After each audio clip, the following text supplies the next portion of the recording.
ایک آنے والے نبی کو تلاش کرتے رہے کہ ہاتھ پہ بیعت کریں، ایمان لائیں، نصرت کریں اور وعدہ پورا کریں. تو میں بتلانا یہ چاہ رہا ہوں کہ آدم سے لے کے عیسیٰ تک ہر نبی ایک آنے والے نبی کا انتظار کرتا رہا ہے. تو انتظار کرنا بدعت نہیں ہے، سنت انبیاء ہے.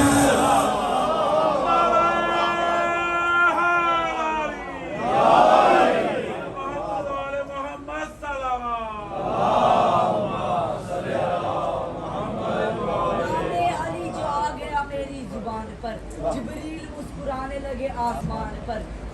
ہمیں علی جو آ گیا میری زبان پر، جبریل مسکرانے لگے آسمان پر. منکر کی کیا مجال میرے گھر میں آ سکے، منکر کی کیا مجال میرے گھر میں آ سکے.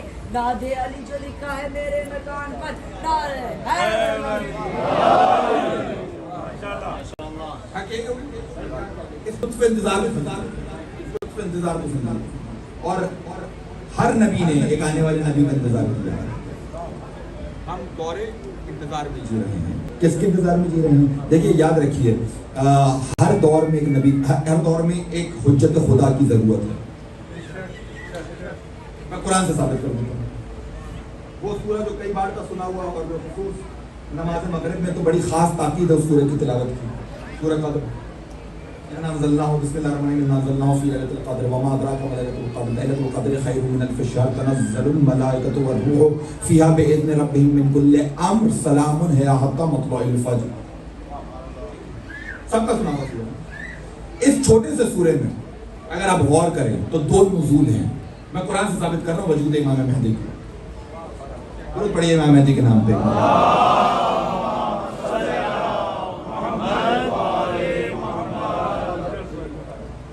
دو نزول اس ایک سورے کے اندر، ایک ماضی کا نزول ہے، ایک جاری کا نزول ہے. باتیں مشکل نہیں ہو رہی. میں کہہ رہا ہوں ایک ماضی کا نزول ہے، ایک جاری کا نزول ہے. ماضی کا نزول مطلب ہم نے اسے نازل کر دیا، ماضی کا صیغہ انا انزلناہ، ماضی کا صیغہ. ایک جاری کا نزول ہے تنزل الملائکۃ، یہ ہے جاری کا نزول. ہم نازل کرتے ہیں اور نازل کرتے رہیں گے. ہم ملائکہ اور روح نازل کرتے ہیں اور نازل کرتے رہیں گے. یہ جاری کا صیغہ ہے. اگر نازل کرتے ہیں اور نازل کرتے رہیں گے تو تین سوال پیدا ہوتے ہیں. ایک، کب نازل کرتے ہیں؟ دوسرا، کیوں نازل کرتے ہیں؟ تیسرا، کس پر نازل کرتے ہیں؟ پہلا کب نازل کرتے ہیں، دوسرا کیوں نازل کرتے ہیں، اور تیسرا کس پر نازل کرتے ہیں. تو دو کے جواب اسی سورے میں ہیں. انا انزلناہ فی لیلۃ القدر، لیلۃ القدر میں نازل کرتے ہیں. کیوں نازل کرتے ہیں؟ امر خداوندی دے کے بھیجتے ہیں، امر خداوندی کے ساتھ نازل کرتے ہیں. ٹھیک ہے. کس پر نازل کرتے ہیں اس کا جواب یہاں نہیں ملے گا. جائیے سورہ نحل میں دیکھیے، ينزل الملائکۃ بالروح من امرہ علی من یشاء من عبادہ. بھائی نازل ہوتے ہیں اور ہوتے رہیں گے ملائکہ اور روح امر خداوندی لے کے اللہ کے کچھ منتخب بندوں پر. سورہ نحل اللہ کے کچھ منتخب بندوں پر. تو اب جب تک شب قدر ہوتی رہے گی ملائکہ امر خداوندی لے کے نازل ہوتے رہیں گے. جب تک ملائکہ نازل ہوتے رہیں گے خدا کا ایک منتخب بندہ میں موجود رہے.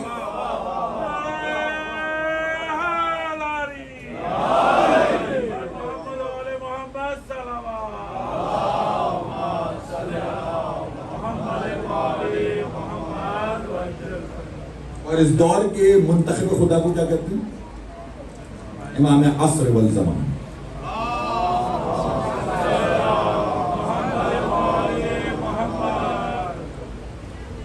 کیا عظمت ہے، کیا عظمت ہے. میں واقعتاً میں نے آج صرف غیبت کے باپ کو چھیڑنے کی کوشش کی، صرف ہلکا سا رخ دکھانے کی آپ کو کوشش کی. یعنی غور فرمائیے ذرا. مطلب چلیں میں غیبت کیسے سمجھاؤں آپ کو. غیبت کو سمجھنے کے لیے نا ذرا سا فلسفہ غیب و شہود سمجھیے گا میرے سے. تھوڑا مشکل فلسفہ ہے، مثال کے ذریعے بات کو آسان کریں گے، امید نوجوان تک پہنچے گی. فلسفہ غیب و شہود کیا ہے؟ ہر وہ چیز جسے پہچان سکتے ہو وہ تمہارے لیے شہود ہے. ہر وہ چیز جسے نہیں پہچان سکتے وہ تمہارے لیے غیب ہے. آپ کے لیے ذرا میرا ساتھ دیجیے گا، میں مثال قائم کر رہا ہوں. آپ کے لیے منظر شہود، کان کے لیے آواز شہود، مگر آگ کے لیے آواز غیب. آگ کے لیے منظر شہود ہے مگر آواز غیب ہے. وہ ہے یہی نہ اسی عالم میں ہے. آواز بھی اسی عالم میں ہے جس عالم میں منظر ہے, جس عالم میں خوشبو ہے. ٹھیک ہے, کان کے لیے خوشبو شہود, آواز غیب. زبان کے لیے ذائقہ شہود, خوشبو غیب. کان کے لیے آواز شہود, ذائقہ غیب. بھئی کیوں غیب؟ کیونکہ کان پہچان نہیں سکتا ذائقے کو. بھئی جو کان کو قدرت دی ہے پروردگار عالم نے, جو کان کو استعداد دی ہے, وہ کیا ہے کہ یہ صرف آواز کو پہچانے گا, آنکھ صرف منظر کو پہچانے گی, ناک صرف خوشبو کو پہچانے گی, زبان صرف ذائقے کو پہچانے گا. اگرچہ یہ ساری چیزیں ہیں ایک ہی عالم میں, اسی عالم میں. جس عالم میں منظر ہے اسی عالم میں خوشبو ہے, اسی عالم میں ذائقہ ہے, اسی عالم میں احساس ہے. مگر آنکھ صرف منظر کو پہچانتی ہے, آنکھ صرف منظر کو پہچانتی ہے. چونکہ آنکھ صرف منظر کو پہچانتی ہے, اس کے لیے آنکھ کے لیے منظر شہود ہے اور باقی چیزیں غیب ہیں. کان صرف آواز کو پہچانتا ہے, اس لیے کان کے لیے آواز شہود ہے, باقی چیزیں غیب ہیں. زبان صرف ذائقے کو پہچانتی ہے, اس لیے زبان کے لیے ذائقہ شہود ہے, باقی چیزیں غیب ہیں. تو بس جملہ سن لینا کہ غیبت امام زبان کیا ہے. غیبت امام زبان یہ نہیں ہے کہ ہم امام کو دیکھ نہیں سکتے, بلکہ دراصل غیبت امام زبان یہ ہے کہ اگر اس دور میں نظر آ بھی جائے ہم پہچان نہیں سکتے.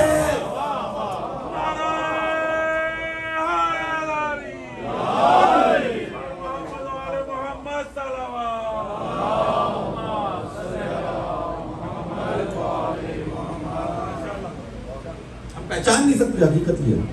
کیوں؟ دیکھیں آپ کے پاس کی روایتیں نہیں ہیں, امام کے نوابین کی روایتیں ہیں, جہاں پہ امام کہتے ہیں کہ ہر موسم حج میں امام زمان تشریف لاتے ہیں. میں روایت جملے پڑھ رہا ہوں آپ کے سامنے, کوئی مبالغہ رائے نہیں کر رہا. ہر موسم حج میں امام زمان تشریف لاتے ہیں, مومنوں کو دیکھتے ہیں, انہیں پہچانتے ہیں. اور جملے ہیں روایت کے کہ لوگ بھی انہیں دیکھتے ہیں مگر پہچان نہیں پاتے. لوگ بھی انہیں دیکھتے ہیں مگر پہچان نہیں پاتے. کیوں نہیں پہچان نہیں پاتے؟ کیونکہ آنکھ پہ حب ذات کا چشمہ ہے, آنکھ پہ حب مال کا چشمہ ہے, آنکھ پہ حب اولاد کا چشمہ ہے. جب اتنے چشمے آنکھ پہ لگے ہوئے ہوں گے تو امام زمان کیسے نظر آئیں گے؟ یہ چشمے اتارنے پڑیں گے امام زمان کے لیے, امام زمان سے تعلق بنانے کے لیے. یقین جانیے, سمجھیے بس میں آج صرف تعارف کراتے ہوئے, آج صرف تمہیدی گفتگو کرتے ہوئے, میرے پاس زیادہ وقت نہیں ہے اس موضوع پہ گفتگو کرنے کا, بس کل کی تقریر میرے پاس وقت بچی ہے. سمجھیے کہ کس امام کے زمانے میں جی رہے ہیں, سمجھیے کہ کس امام کی پیروی کر رہے ہیں, اس امام کا اعجاز کیا ہے. دیکھیں میں نے بار بار اس عشرے میں ایک بات دہرائی ہے کہ القاب پہ غور کیا کرو, زیارتوں پہ غور کیا کرو. جو پڑھ رہے ہو زیارتوں میں ان کے اردو ترجمے پڑھو, اس کے متن کو دیکھو, سیکھو کیا بیان ہو رہا ہے, کیا حقیقت ہے. چلے میں صرف ہدیہ کرتا جاتا ہوں تاکہ شوق پیدا ہو جائے میرے جوانوں کے درمیان. اگر شوق پیدا ہو گیا, میری آپ بس صرف شوق بیدار کرنے کے لیے میں موضوع یہاں روک دیا. معرفت حاصل کریں, جو لکھا ہے, جو لقب ہے, اس لقب کے معنی کیا ہے. جیسے مثال کے طور پہ حسین کا ایک لقب, ہم نے بڑے بڑے ٹکڑے بنوائے, پرچم بنائے, امام بارگاہوں میں نصب کر دیے, سمجھنے کی کوشش نہیں کی کیا کہا گیا ہے, کیا لکھا گیا ہے, معنی کیا ہیں. کون سا لقب؟ یا سار اللہ. کیا معنی اصل میں؟ کتنی مرتبہ پڑھا زیارتوں میں, کتنی مرتبہ غور کرنے کی کوشش کی, اس کا مطلب کیا ہے. اگر مطلب ہے تو صرف لفظی مطلب کیا ہے, معنوی مطلب کیا ہے. یا سار اللہ کیا معنی بیان کروں. خدا کا خون, بلڈ آف گاڈ, بلڈ. اب ذرا سوچو 2 منٹ کہ کیا بات ہو رہی ہے, یہ کیا بات ہو رہی ہے, یہ کیا کہا جا رہا ہے. بلڈ آف گاڈ, کیا معنی بلڈ آف گاڈ کے. دیکھو یہاں کوئی لٹرل معنی مراد نہیں کہ خدا کوئی جسم ہے اور جسم میں دوڑتے ہوئے خون کا نام حسین ہے, نہیں. یہاں سار اللہ کے معنی وہی ہوں گے جو ناقت اللہ کے ہیں. تھوڑا میں ساتھ دے سکیں اگر آپ. یہاں سار اللہ کے معنی وہی ہوں گے جو بیت اللہ کے ہیں. یہاں سار اللہ کے معنی وہی ہوں گے جو ید اللہ. بیان کروں اور کھول کے. خدا سوار نہیں ہوا تھا سوالے کی اونٹنی پہ، خدا کی قسم سوار نہیں ہوا تھا، مگر اس اونٹنی کی تعظیم تھی اللہ کے لیے، اس اونٹنی کی حرمت تھی، تعظیم تھی اللہ کے لیے، اس کی ناقت اللہ، خدا رہتا نہیں ہے کعبے میں، اس کعبے کو، اس گھر کو سجدہ کرتے ہو اللہ کے لیے، اس لیے بیت اللہ علی کا ہاتھ واقعتاً اللہ کا ہاتھ نہیں ہے، مگر وہ ہاتھ اٹھا ہے اللہ کے لیے، اس کے ید اللہ، اسی طرح حسین کا خون بہا ہے اللہ کے،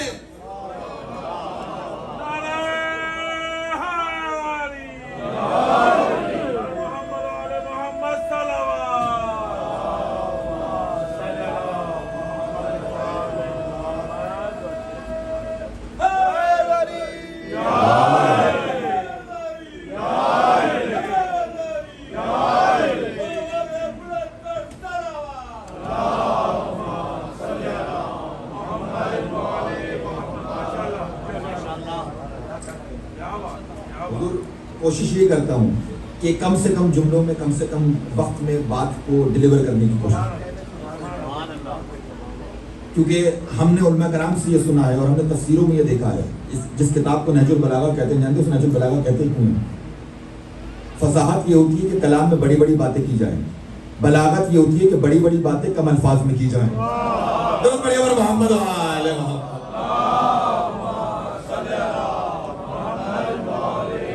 ہم اس مولا کے ماننے والے ہیں، ہم کیا کریں، ٹھیک ہے نا؟ تو چند جملوں میں بس جملہ سنیے گا۔ اچھا، القاب پہ غور کیجیے، معرفت کے باب منکشف ہوں گے، امام زمان القاب پہ غور کیجیے۔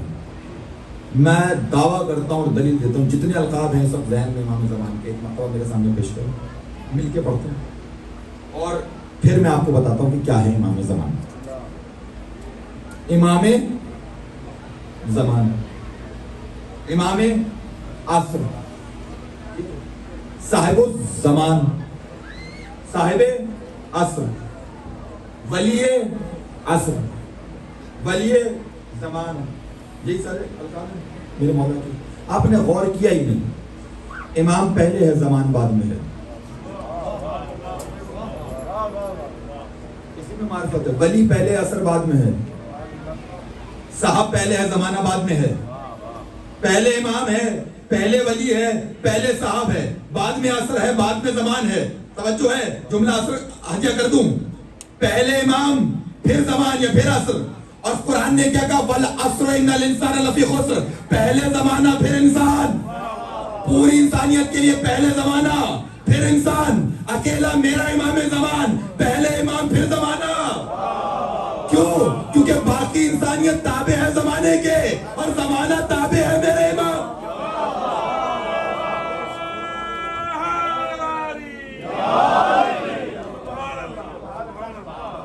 پوری انسانیت تابع ہے زمانے کے، پوری انسانیت زمانے کے پیچھے پیچھے جاتی ہے، زمانہ آگے آگے جاتا ہے، انسانیت پیچھے پیچھے جاتی ہے، اکیلا میرا امام زمان ہے، امام آگے آگے جاتا ہے، زمانہ اس کے پیچھے پیچھے آتا ہے، زمانہ تابع ہے میرے امام کے۔ تو اب جملہ سن لینا اور بات کو روکنے کی کوشش کروں گا۔ اب مجھ سے سوال نہ کرنا کہ اتنے سال گزرنے کے باوجود بھی جب ظہور فرمائیں گے تو جوان کیسے ہوں گے، بوڑھے کیوں نہیں ہوں گے؟ بھائی بوڑھا وہ ہوتا ہے جس پہ زمانہ اثر انداز ہو، زمانہ جس کا تابع ہو وہ بوڑھا نہیں ہوا کرتا۔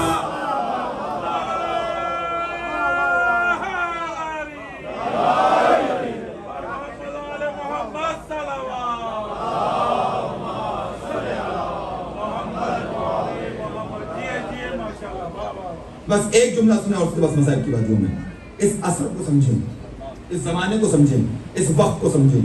پروردگار گواہ بنا رہا ہے نا قرآن میں، وَالْعَصْرِ إِنَّ الْإِنسَانَ لَفِي خُسْرٍ، گواہ بنا رہا ہے پروردگار زمانے کو، گواہ بنا رہا ہے اثر کو۔ بڑی اہم چیز ہے زمانہ، بڑی اہم چیز ہے زمانہ، اچھا ہے تو بڑی اہم چیز ہے، اس میں کوئی شک نہیں ہے، بڑی اہم چیز۔ کیوں بڑی اہم چیز ہے؟ کیونکہ ماضی میں بھی اہم تھی، آج بھی اہم ہے۔ ماضی میں میڈیم آف کمیونیکیشن تھی زمانہ یا وقت، میں کہہ رہا ہوں ماضی میں میڈیم آف کمیونیکیشن تھی وقت۔ مثال کے طور پہ پہلے زمانے میں جی پی ایس نہیں تھی، ٹریکنگ نہیں تھی۔ آپ سے اگر پوچھا جاتا اس زمانے یعنی جب جی پی ایس ٹریکنگ وغیرہ کچھ نہیں تھا، کلومیٹرز مائلز نہیں تھے، اگر آپ سے پوچھا جاتا کہ صاحب ورجینیا سے نیو یارک کتنا دور ہے؟ اس زمانے میں اگر پوچھا جاتا تو آپ بتاتے اتنے دن کے فاصلے پہ. فاصلوں کی پیمائش ہوتی تھی دنوں کے حساب سے، وقت کے حساب سے. اتنی بڑی میڈیم آف کمیونیکیشن تھی، پیمائش ہوتی تھی. یعنی مکے سے اگر بصرہ جانا ہے کتنے کلومیٹر کا فاصلہ کوئی نہیں بتا سکتا. ہاں یہ بتا سکتے ہیں کم سے کم 4 دن کا فاصلہ ہے. ایسی پیمائش ہوتی تھی. اچھا مدینے سے کوفہ جانا ہے کتنا فاصلہ؟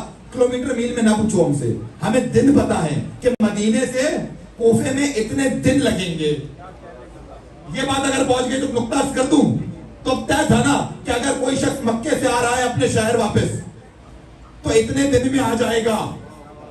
اگر دن آگے پیچھے ہوں گے تو کوئی نہ کوئی وجہ ہوگی. ایک مرتبہ علی کی ولایت کا اعلان کیا رسول نے غدیر کے میدان میں. دیکھو ذرا زمانے کو میڈیم آف کمیونیکیشن کیسے بنایا ہے سرکار نے. ایک مرتبہ علی کی ولایت کا اعلان کیا سرکار نے غدیر کے میدان میں. اچھا سرکار اعلان ہو گیا، اب سب کو جانے دیں. 1,40,000 سے زیادہ حاجیوں کا مجمع ہے، جانے دیں. کہ نہیں، ایک کام کرو، خیموں کا نصب کرو، خیموں کا نصب کرو. اچھا کیا کریں یا رسول اللہ؟ 3 دن خیمے نصب کرو، علی کے ہاتھ پہ بیعت کرو، علی کو مبارکباد دو. خدا کی قسم تاریخیں کہتی 3 دن غدیر خم کے میدان میں بخن بخن یا علی کی صدائیں بلند ہوتی رہی. پتہ نہیں کون پہنچا کون نہیں پہنچا. 3 دن غدیر خم کے میدان میں بخن بخن یا علی کی صدائیں بلند ہوتی رہی. یا رسول اللہ ہاتھ پہ اٹھا بھی دیا تھا، زبان سے کہہ بھی دیا تھا. یہ خیمے نصب کرنے کی وجہ سمجھ میں نہیں آئی، یہ 3 دن قافلے روکنے کی وجہ سمجھ میں نہیں آئی. تو جواب آئے گا کہ تم جیسے کم عقلوں کو سمجھ میں آئے گا بھی نہیں. اس زمانے میں اس دور میں وقت تھا میڈیم آف کمیونیکیشن. جو گیا تھا مکہ سب کو معلوم تھا اس تاریخ کو لوٹ کر آئے گا. اب ہر کوئی آیا ہے کم سے کم 3 دن بعد. تو ماں نے بیٹے سے پوچھا ہوگا نا کہاں رہ گئے تھے، بھائی نے بھائی سے سوال کیا ہوگا کیا کر رہے تھے، بیٹے نے باپ سے پوچھا ہوگا کیا کر رہے تھے. سب نے ایک ہی جواب دیا ہوگا، علی کے ہاتھ پہ بیعت کر رہے ہیں.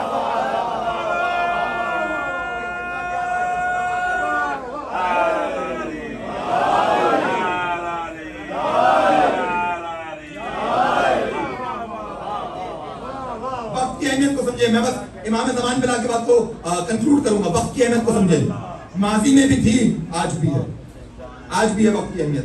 آج وقت کی اہمیت کیا ہے؟ میں اگر اس پورے مجمع سے سوال کروں کہ مجھے ایک نعمت ایسی بتائیں جو سب کے پاس برابر ہو. ایک سوال کر رہا ہوں، آپ نہیں بتا سکتے. اولاد کسی کے پاس زیادہ ہے، کسی کے پاس کم، اور کسی کو پروردگار نے اپنی حکمت سے دولت رکھا. پروردگار کی مصلحت. دولت کوئی صاحب ثروت ہے، کوئی مفلس ہے. صحت کسی کو بڑا تندرست و توانا بنایا ہے، کسی کو کمزور بنایا ہے. پروردگار عالم کی حکمت ہے. یعنی الغرض آپ ایک ایک کر کے ساری نعمتیں گنتے چلے جائیں. کوئی نعمت ایسی نہیں ہے جو سب کو یکساں ملی ہو، برابر ملی ہو، سوائے ایک نعمت کے. اس نعمت کو وقت کہتے ہیں. اللہ میں تھوڑا سا اگر دے سکیں، اس نعمت کو وقت کہتے ہیں. وقت کہتے ہیں. مجھے آج تک کوئی غریب یہ کہہ کے شکایت کرتا ہوا نہیں ملا کہ میں اس لیے غریب ہوں کیونکہ مجھے دن کے 18 گھنٹے ملتے ہیں. مجھے آج تک کوئی بادشاہ یہ کہتے ہوئے نہیں ملا کہ میں اس لیے بادشاہ ہوں کیونکہ مجھے دن کے 26 گھنٹے ملتے ہیں. یہ ایسی نعمت ہے جو سب کو برابر ملی ہے. حاکم کو بھی دن کے 24 گھنٹے ملتے ہیں، محکوم کو بھی 24 گھنٹے ملتے ہیں، امیر کو بھی 24 گھنٹے ملتے ہیں، غریب کو بھی 24 گھنٹے ملتے ہیں، عالم کو بھی 24 گھنٹے ملتے ہیں، جاہل کو بھی 24 گھنٹے ملتے ہیں. اب یہ تو تمہارے استعداد پہ ہے کہ اس نعمت کو جو سب کو یکساں دی ہے اس کو یوٹیلائز کیسے کرو گے. اگر اس کا صحیح استعمال کرو گے تو جاہل سے عالم بن جاؤ گے، اگر غلط استعمال کرو گے تو حاکم سے مفلس بن جاؤ.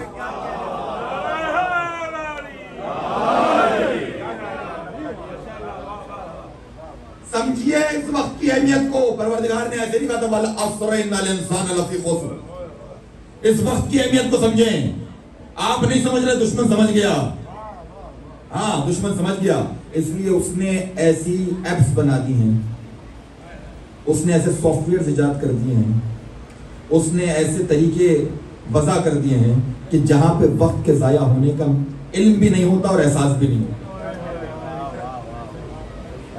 دشمن سمجھ گیا. وہ بڑا چلاک ہے، اسے پتا ہے یہ ہے اصل نعمت. اس نعمت کو اگر انہوں نے صحیح استعمال کر لیا نا تو وبال آ جائے گا. اور خدا کی قسم تم قیامت برپا کر سکتے ہو. نوجوانوں سے قریب ہو کے گفتگو کر رہا ہوں. آپ کو معلوم ہی نہیں پروردگار عالم نے آپ کو کیا صلاحیت دی ہے. آپ کو معلوم ہی نہیں پروردگار عالم نے آپ کو کیا استعداد دی ہے. سب سے پہلے تو اپنے اندر غیرت و اہمیت پیدا کریں, اپنے اندر سیلف کانفیڈنس پیدا کریں. ٹھیک ہے, بات کہیں اور نکل گئی مگر سنتے جائیے یہ جملے. اپنے اندر سب سے پہلے سیلف کانفیڈنس پیدا کیجئے, کیونکہ جو کہنا چاہ رہے ہو اگر وہ کانفیڈنٹلی کہہ سکو گے تو دوسرے کے دل تک پہنچے گی. اور غیرت و اہمیت اور سیلف کانفیڈنس پیدا کرنے کے لیے میں ایک عارف اسلام کا ایک آپ کے سامنے ہدیہ پیش کر دیتا ہوں اور ان کا ایک وطیرہ پیش کر دیتا ہوں. کہتے ہیں ہر فجر کی نماز کے بعد سجدے میں سر رکھ کے 300 مرتبہ کہو لا الہ الا اللہ. کیا کہو بھائی؟ نوجوانوں کی عادت ہے سوال کرنا, انکوزیٹو نیچر ہے, تو پوچھے تو صحیح کہ لا الہ الا اللہ اور سیلف کانفیڈنس کا تعلق کیا ہے؟ بڑا گہرا تعلق ہے.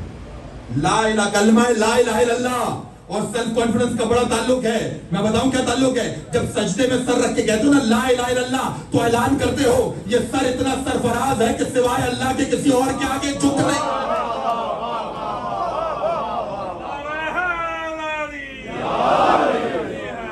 باہر لا, یہ سر اتنا سرفراز ہے کہ خدا کے علاوہ کسی اور کے آگے جھک نہیں سکتا. سجدے میں سر رکھ کے کہو لا الہ الا اللہ. غیرت پیدا کرو, اہمیت پیدا کرو, سیلف کانفیڈنس پیدا کرو. تم قیامت برپا کر سکتے ہو. اقبال نے ایسے نہیں کہا تھا, یقین کریں یہ ایسا شعر ہے, یہ ایسا شعر ہے تو کم سے کم میری زندگی کا منشور ہے.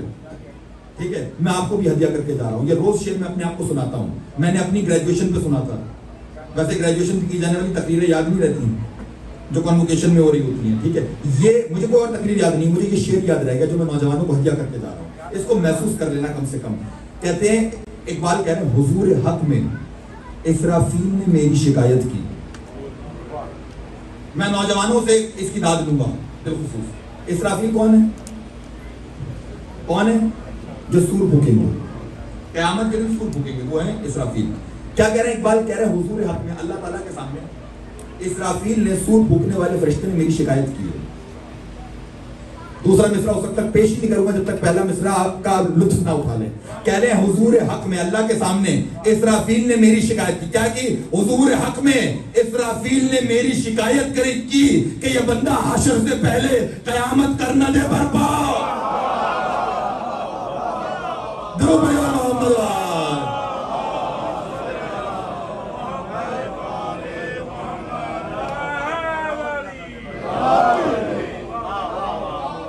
تو بس اپنی صلاحیتوں کو پہچانو. خدا کی قسم بہت کچھ کر سکتے ہو, پورا جہان خلق کر سکتے ہو. ٹھیک ہے نا. تو یہ زمانہ کتنی اہم نعمت ہے. اتنی اہم نعمت ہے کہ پروردگار قسم کھا رہا ہے اس زمانے کی. اتنی اہم نعمت ہے کہ اگر اس کو صحیح یوٹیلائز کر لیا تو سارے خزانے تمہارے سامنے منکشف ہو جائیں گے. اور تمہارے زمانے کے امام کو اسی وقت کا حاکم بنا دیا ہے, اسی زمانے کا حاکم بنا دیا ہے. بس ان سے رابطہ مضبوط کرتے چلے جاؤ. یہ وقت کی مشکلیں, یہ وقت کی گراہیں خود تمہارے سامنے کھلتی چلی جائیں گی. یہ دنیا تمہارے تابع ہو جائے گی. ٹھیک ہے نا.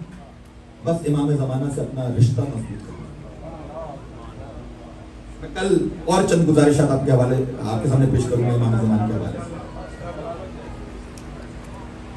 مگر یہ وہ امام ہے, ہر کوئی چاہتا ہے نا امام زمان تک پہنچنا, ہر کوئی چاہتا ہے امام زمان سے رابطہ بنا. سوال بھی کرتے ہیں امام زمان سے رابطہ کیسے بنا. آغا وحید خراسانی نے اپنی کتاب میں لکھا ہے, اور پھر نوجوانوں کو ہدیہ کر رہا ہوں. 3 بڑی مارکت العالی تقریریں ہیں آغا وحید خراسانی کی غیبت امام زمان کے حوالے سے. اگر وہ 3 تقریریں مل جائیں ٹرانسلیٹ ہوئی بھی تو ضرور پڑھنا یا سننا, کتاب کی صورت میں نے دیکھی ہے. وہ کہتے ہیں کہ امام زمان تک پہنچنے کے سیدھے راستے کو حسین کہتے ہیں.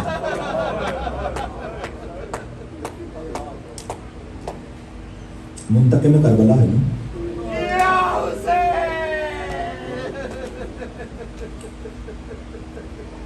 حسین کہتے ہیں. زیارت ناہیہ میں مسائل پڑھے نا اپنے جد کے. مجھے نہیں پتا کہ کیا کیفیت ہوگی امام زمان کی جب وہ زیارت ناہیہ میں یہ جملہ کہتے ہوں گے کہ میرا سلام اس شہید پر کہ جس کے سینے پہ گھوڑے کی ٹاپوں نے اسے پامال کر دیا.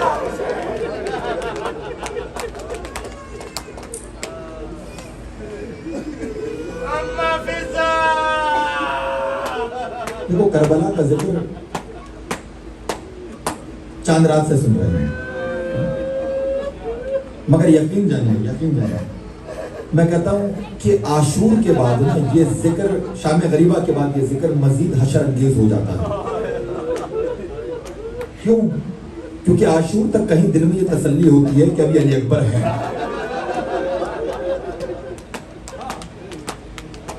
عاشور تک کہیں یہ تسلی ہوتی ہے کہ ابھی عباس زندہ ہے. عاشور تک کہیں یہ تسلی ہوتی ہے کہ ابھی خیمے میں حسین ہے. مگر عاشور کے بعد جیسے ہی شام غریبہ گزری, اب چشمے تصور میں یہ بات آ گئی کہ علی اکبر سینے پہ برچی کھا چکے. عباس نہر کے کنارے شانے کٹا کے لے سو چکے. حسین 3 دن کے بھوکے پیاسے کربلا میں شہید ہو چکے. کیا غربت ہے میرے مولا کی, خدا کی قسم کیا غربت ہے میرے مولا کی.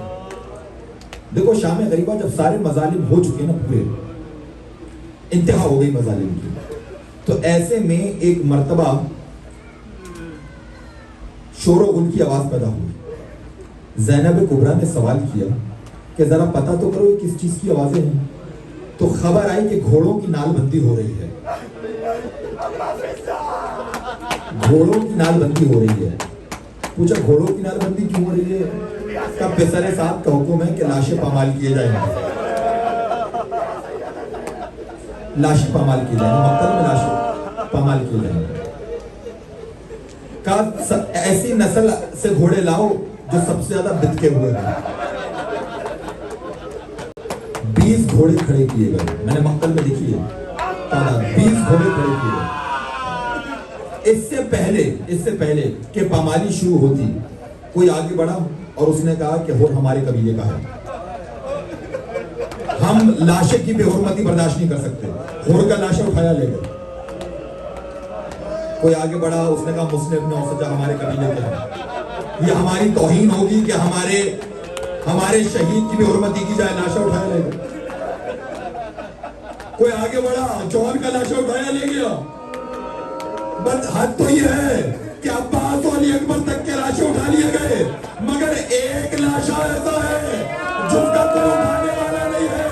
ایک مرتبہ زینب نے مدینے کا رخ کیا, نانا تیرا حسین, نانا تیرا حسین کتنا غریب ہے, کوئی اس کے لاشے کو بچانے والا نہیں. بس عزیزو 20 گھوڑے ایک مرتبہ دوڑانے شروع کیے گئے, دائیں جانب سے بائیں جانب, بائیں جانب سے دائیں جانب. حسین خطیر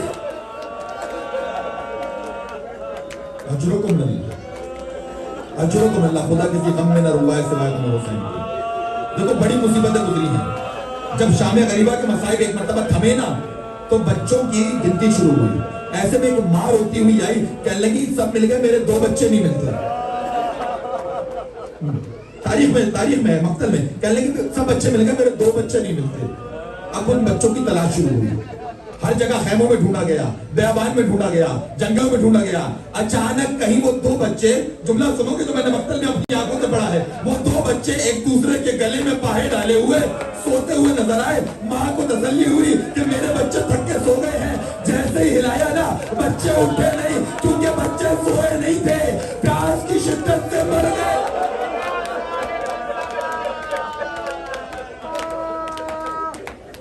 بس عزیزوں ایک مرتبہ حکم جاری ہوا, ایک دفعہ حکم جاری ہوا کہ اہل حرم کو قید کر کے لے جایا جائے گا. اہل حرم کو قید کر کے شام لے جایا جائے گا. کوفے سے ہو جاتا ہوا, ٹھیک ہے. بے گجاوہ اونٹ منگائے گئے. جب قافلہ چلنے کے لیے تیار تھا نا, تو ایسے میں ام کلثوم نظر نہیں آتی. زینب نے سوال کیا ام کلثوم کہاں ہے, تو کسی نے جواب دیا نہر پہ عباس کے پاس گئی ہے, یہ بتانے کے لیے عباس تیری بہن 1400 میل کا 1400 میل کا سفر طے کرنے جا رہی ہے. بس جملہ سننا, ایک روایت کی رحمت خدا کی قسم, اور اس کے بعد مجلس تمام. سن لیا کس انداز سے چلی ہیں زینب، کربلا سے کس انداز سے چلی ہیں زینب. اور جانتے ہیں ایک وہ منظر ہے کہ جب مکے سے نکلی تھی کربلا آنے کے لیے،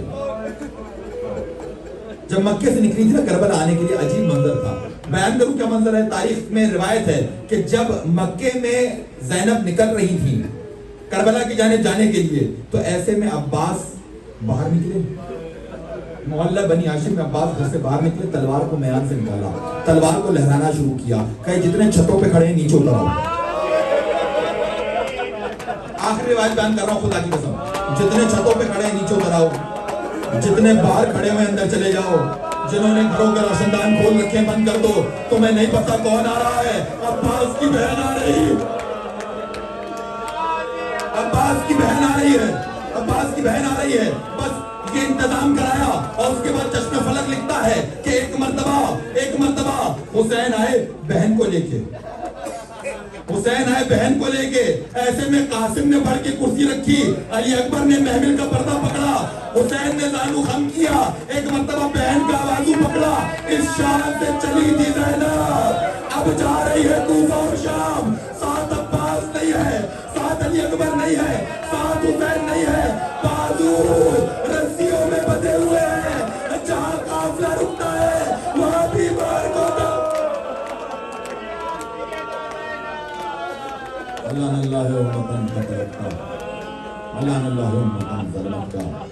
ربنا تقبل منا انك انت السميع العليم برحمتك يا ارحم الراحمين. معكم حسین.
مظلوم دفن تیرا، کیوں نہ کیا دفن تیرا کیوں نہ کیا لاشا مظلوم دفن تیرا کیوں نہ کیا لاشا مظلوم دفن تیرا کیوں نہ کیا لاشا مظلوم دفن تیرا کیوں نہ کیا لاشا مظلوم دفن تیرا کیوں نہ کیا لاشا مظلوم دفن تیرا کیوں نہ کیا لاشا مظلوم دفن تیرا کیوں نہ کیا لاشا مظلوم دفن تیرا کیوں نہ کیا لاشا مظلوم دفن تیرا کے دل کی خاک بن گئی کے دل کی خاک بن گئی شبیر کفن تیرا کیوں نہ کیا لاشا مظلوم دفن تیرا کیوں نہ کیا لاشا مظلوم دفن تیرا کیوں نہ کیا لاشا مظلوم دفن تیرا کے دل کی خاک بن گئی کے دل کی خاک بن گئی شبیر کفن تیرا کیوں نہ کیا لاشا مظلوم دفن تیرا کیوں نہ کیا لاشا مظلوم دفن تیرا